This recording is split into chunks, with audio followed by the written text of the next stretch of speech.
What happens when the battlefield favors the buffalo? Today, as promised, we dive into a question that flips the usual script. Where does terrain give the upper hand? To the hunted? In this episode of Buffalo vs. Lion Explained, you'll witness moments when the mighty lion, the so-called king, was outmaneuvered, outmatched, and even thrown into the air by a horned tank that knew how to use the land beneath its hooves. But before we charge ahead, hit that subscribe button to support the team that brings you these deep dive nature breakdowns. And hey, if you want the next episode to focus on a specific mystery, drop your idea in the comments. Your suggestion could shape our next adventure into the wild. Part 1, Open Terrain, the buffalo's arena of awareness. Imagine standing on an open plain, no trees, no tall grass, just earth and horizon. For the buffalo, this isn't emptiness. It's clarity. It's control. In these wide open spaces, nothing hides. No lion can sneak. No paw can press without raising dust. The moment the wind shifts, a single ear twitch is enough to sound the alarm. And that changes everything. When the terrain is flat and spacious, buffaloes become a moving fortress. They can spot predators early, form protective circles faster, and most importantly, they can run. Not in panic, but with purpose. Because space buys time. Time allows coordination. And coordination is survival. Lions, on the other hand, lose their greatest advantage, stealth. Their golden coats, perfect for blending into brush, turn useless on bare earth. A failed ambush isn't just frustrating. It's dangerous.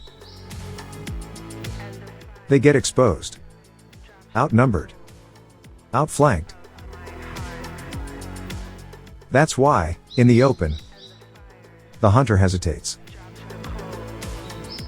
And the hunted becomes the one who dares to charge.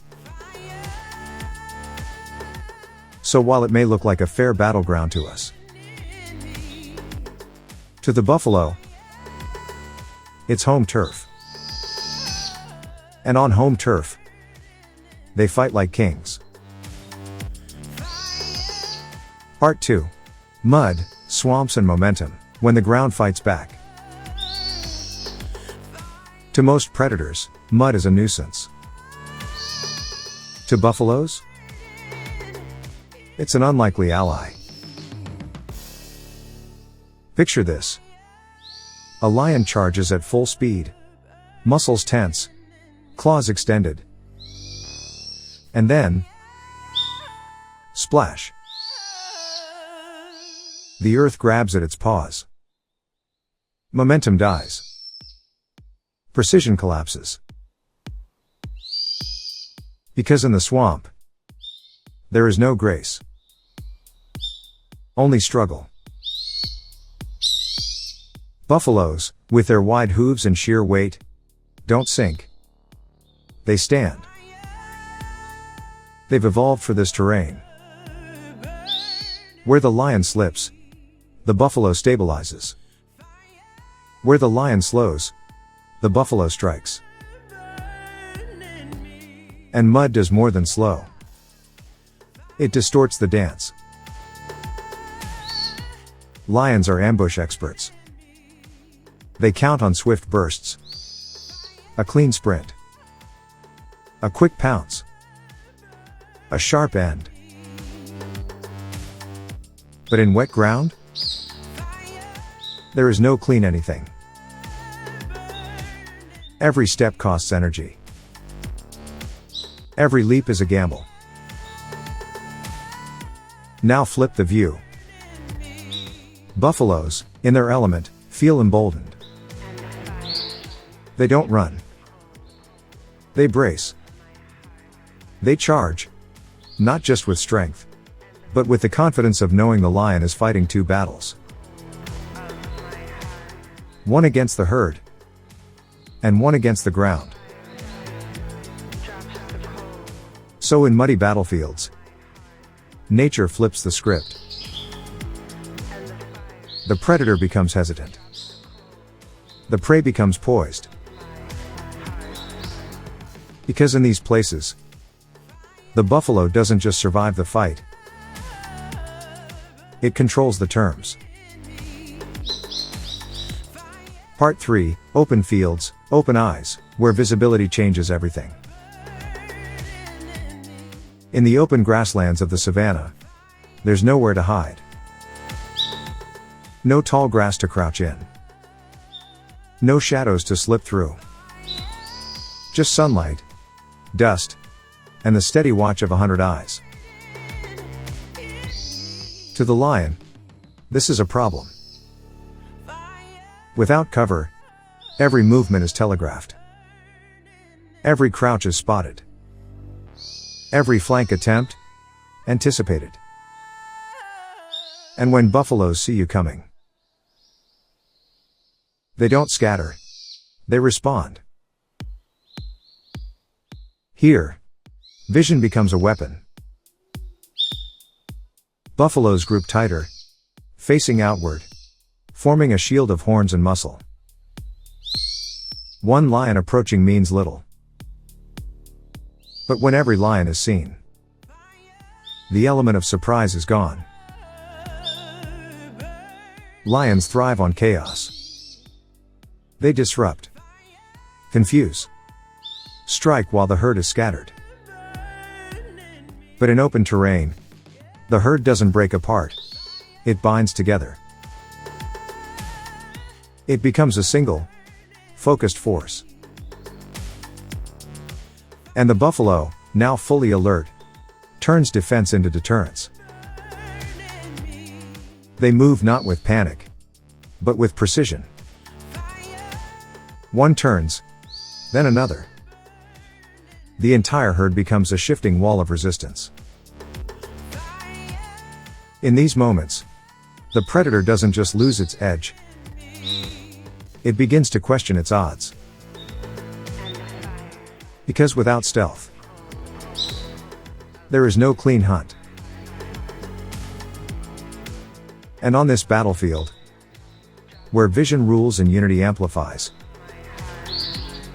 the lion may have strength, but the buffalo owns the awareness. Part 4, Dense Terrain, when the battlefield bites back. Now imagine this. The tall grass reaches your shoulders. The bush is thick. Visibility drops. Every step feels like it might wake something sleeping. This is no longer a battlefield. It's a labyrinth.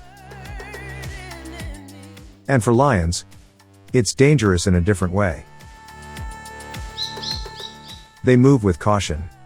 Ears up, tail stiff. But the buffalo? They've been here before. They know every bend, every patch of thorns, every hidden dip in the earth. This isn't just terrain. It's memory. It's home. A lion expects open combat. But here, everything closes in. Flanking becomes harder. Escape paths vanish. And the buffalo, emboldened by cover, begins to press forward. One moment, you're stalking. The next, you're surrounded. The very grass you used for stealth now muffles your exit. You're not the hunter anymore. And the sounds? They echo. A twig snaps. A hoof stomps. But from where?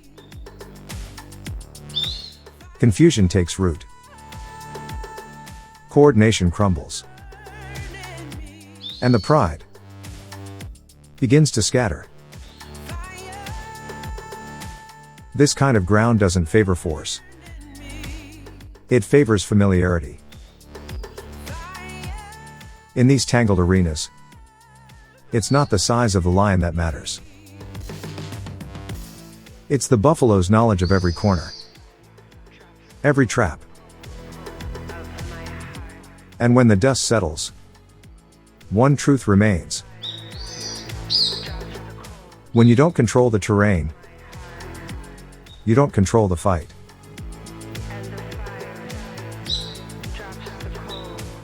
Lesson in next episode. In the wild, strength alone doesn't decide who survives. Sometimes, it's the mud under your feet, the hill at your back, the space to turn, to run, to regroup. Buffaloes win not because they're faster, but because the battlefield plays in their favor. So what's the lesson here? That choosing where to stand can matter more than choosing when to strike.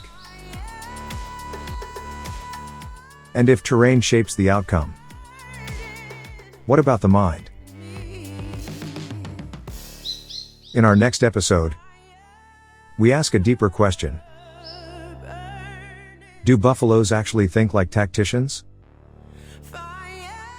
Can a prey animal, worshipped by many in Africa, have a true defensive strategy? We'll explore surprising signs of intelligence, coordinated movements, and decisions that turn panic into power. So stay curious. Brain emoji, drop a comment below if you've ever seen an animal outsmart its predator. Bell emoji, hit subscribe, and join us next time as we uncover whether buffaloes are smarter than they look.